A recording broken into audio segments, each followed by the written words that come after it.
अस्सलाम वालेकुम दोस्तों, उम्मीद करता हूँ आप सब खैरियत से होंगे, ठीक ठाक होंगे और मज़े से होंगे। तो दरअसल 3 दिन पहले मैंने वीडियो बनाई थी जिसमें आप सबसे कहा था कि कोई सवाल हो, कुछ भी हो वो मुझसे पूछ सकता है। तो आज उसकी एक वीडियो है, थोड़ी सी झलक है।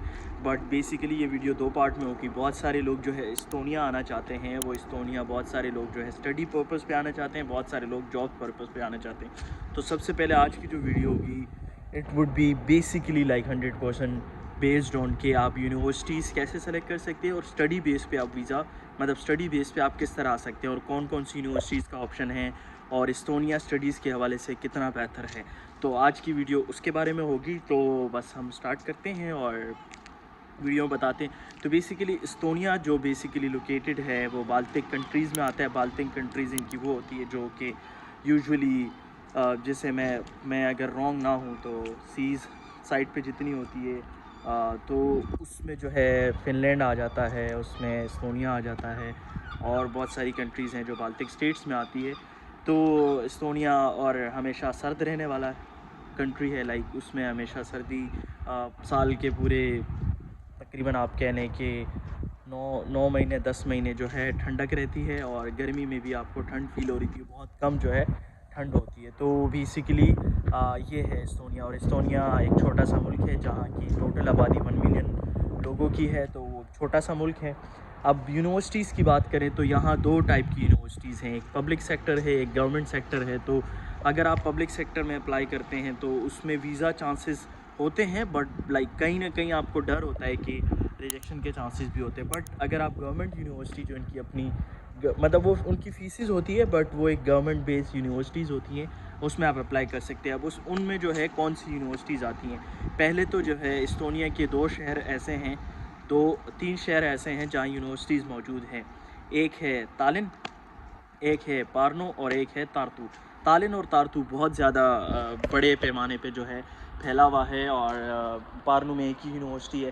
तालिन में जो है 2 यूनिवर्सिटीज़ है, एक है तालिन यूनिवर्सिटी, एक है ताल्तिक यूनिवर्सिटी, जिसे तालिन यूनिवर्सिटी ऑफ टेक्नोलॉजी भी कहा जाता है। और फिर इसके साथ तालिन में जो है एस्तोनियन एकेडमी ऑफ आर्ट्स भी है एक यूनिवर्सिटी, जिसमें आर्ट्स के सब्जेक्ट होते हैं। फिर तारतू की हम बात करें तो तारतू में भी 2 बड़ी यूनिवर्सिटीज़ हैं, जिसका एक ब्रांच जो है पार्नु में पाया जाता है। तो तारतू यूनिवर्सिटी, तारतू की जो एक ही यूनिवर्सिटी है वो बड़ी पाई जाती है।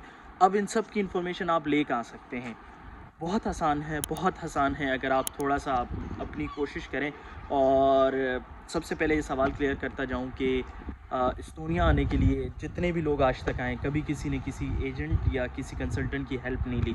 हाँ, लोगों को हायर ज़रूर किया है ताकि वो उसकी हेल्प कर सकें और उसकी पूरी एप्लीकेशन सर्विस में हेल्प कर सकें, बट ऐसे कोई कंसल्टेंट नहीं है जो कि आपको एस्तोनिया के बारे में पूरा आपका एडमिशन प्रोसेस और वो करता है। क्योंकि इसमें सब दारोमदार जो है बच्चे पे करता है कि बच्चा कितना एफ़र्ट्स लगा रहा है अपनी एप्लीकेशन फ़ाइल करने के लिए और अपनी एप्लीकेशन की चीज़ें देख रहा होता है। तो जिस तरह के मैंने बात की, यूनिवर्सिटीज़ की बात की, कंसल्टेंट्स की बात की, अब बात आती है कि आप यूनिवर्सिटी सर्च कैसे करते हैं। तो इसका एक ही लिंक है, मतलब एक ही वेबसाइट है, उस पे हर चीज़ अवेलेबल होती है, ड्रीम अप्लाई एस्तोनिया, ठीक है? उसका लिंक मैं नीचे डाल दूँगा।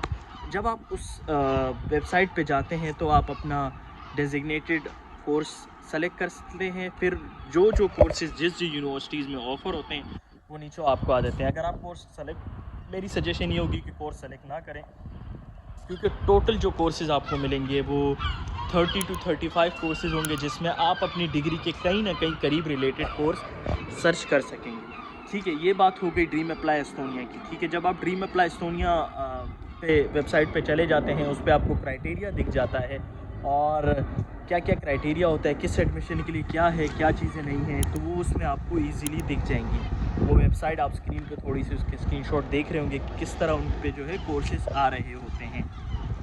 माज़रत के साथ मुझे थोड़ी सी सांस लेना पड़ गई यार, एक सांस में 5 मिनट में बोला हूँ तो थोड़ा सा कहीं ना कहीं तो बनता ही है। ठीक है, ये छोटी छोटी चीज़ें हैं जिसका आपने ख्याल रखना है कि आपने ड्रीम अप्लाई एस्तोनिया पे जाके जो है अपने कोर्सेज सेलेक्ट कर सकते हैं। अब इनटेक कब आता है एस्तोनिया में, ये है कि साल में एक ही बार इनटेक ऑफ़र होता है, विच इज़ जनवरी। ठीक है, और जनवरी में जो है सॉरी अगस्त, और एडमिशन स्टार्ट होते हैं जनवरी में। ठीक है, अगस्त में बच्चों की क्लासेस स्टार्ट हो जाती हैं।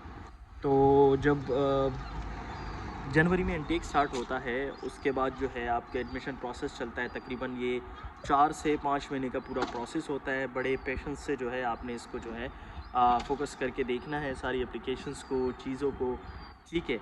अब बहुत सारे बच्चे जो है सवाल ये पूछते हैं कि अल्लाह आपका भला करे, स्कॉलरशिप अपॉर्चुनिटीज़ तारतू में कहीं ना कहीं हैं, ताल्तिक में भी है, तालिन यूनिवर्सिटीज़ में थोड़ी कम है। बट अगर आप कोशिश करें, आपके प्रोफेसर को जो है आपकी ग्रेजुएशन की डिग्री अच्छी लगती है, तो आपको कहीं ना कहीं फ़ी वेवर मिल जाता है। हमारे बहुत सारे दोस्त ऐसे हैं जो फ़ी वेवर पे आए हुए हैं, तो ये आपको ख़ुद सर्च करना है। कोई इस तरह आपको स्पेसिफिकली 100% बता नहीं सकता कि आपको जो है स्कॉलरशिप मिलेगी या नहीं मिलेगी, ठीक है।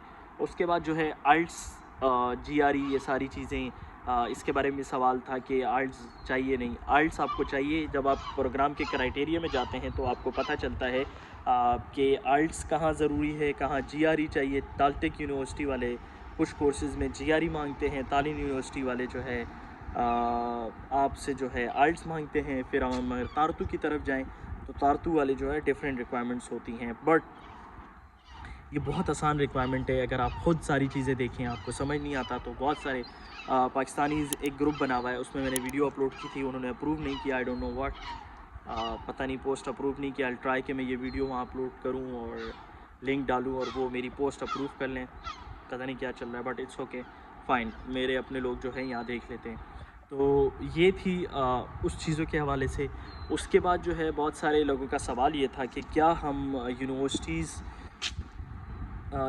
फ़ीस पार्ट टाइम काम करके जो है पैसे कमा सकते हैं या नहीं। ये भी सवाल बहुत ज़्यादा पूछा गया था। तो डिपेंड करता है, देखिए, आप एक सेमेस्टर की फ़ीस पे करके आते हैं और आप अपने पास इतना ख़र्चा लेकर आएँ कि आपके 6 मंथ्स आराम से गुजर जाएँ, क्योंकि 3 से 4 महीने आपको TRP मिलने में लगते हैं। तो जब TRP मिलने में लगते हैं तो आप काम नहीं कर सकते हैं।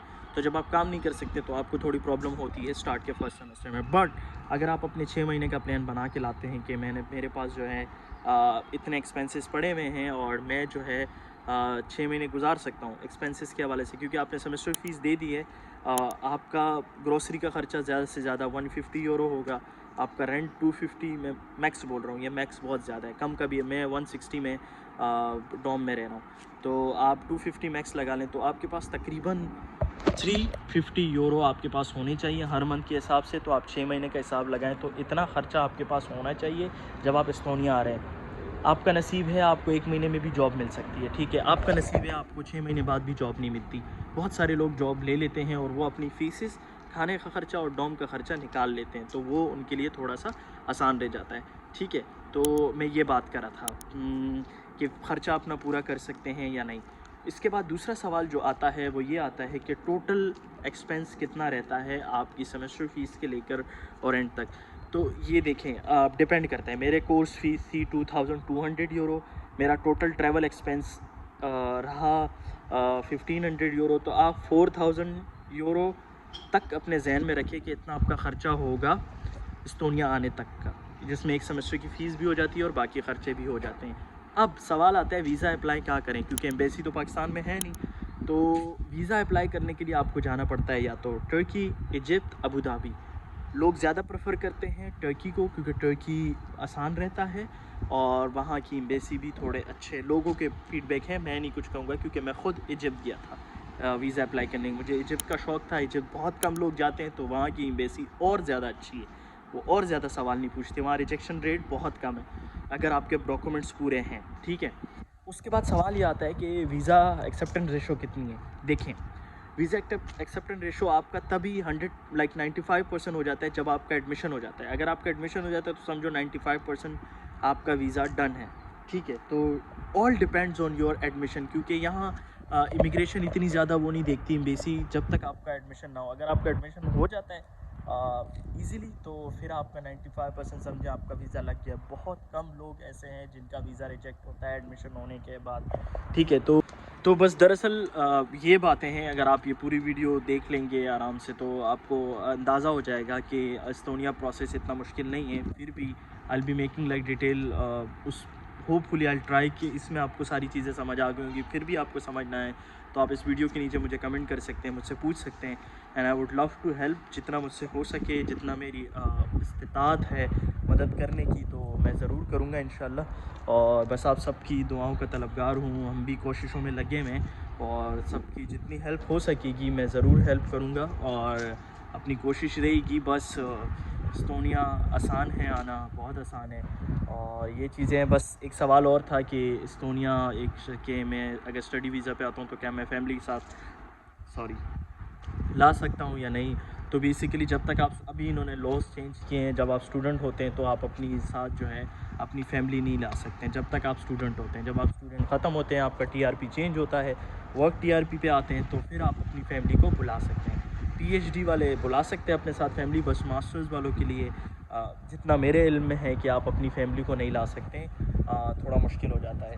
तो ये चीज़ें हैं। और बस ये स्टडीज़ के हवाले से थी कि किस तरह इनटेक है। जनवरी में इनटेक स्टार्ट होते हैं, अगस्त में क्लासेस स्टार्ट होती हैं, और हर साल जो है जनवरी में एप्लीकेशन ओपन होते हैं और ये फरवरी मार्च तक जो है बंद हो जाते हैं। तो आपका इंटरव्यू होता है, टेस्ट होता है, और आपका जो है नॉर्मली एडमिशन हो जाता है। ये सारा जो ड्रीम अप्लाई किया उस पर आप जब जाएंगे, तो आप जब एप्लीकेशन सबमिट करते हैं तो आपका एक इंटरव्यू होता है, एक टेस्ट होता है, फिर अगर इंटरव्यू होता है और इसके बाद फाइनल सिलेक्शन होती है। तो मैं जैसे कि कह रहा था कि फ़ाइनल सिलेक्शन के बाद आपकी जो है 95% चांसेस होते हैं कि आपको वीज़ा लगना है। 5% कहीं ना कहीं अगर आपने डॉक्यूमेंटेशन में थोड़ी बहुत गलती की है तो उसमें जो है आपको ड्रॉबैक हो सकता है, सेटबैक हो सकता है। बट इसी के साथ दीजिएगा मुझे इजाज़त।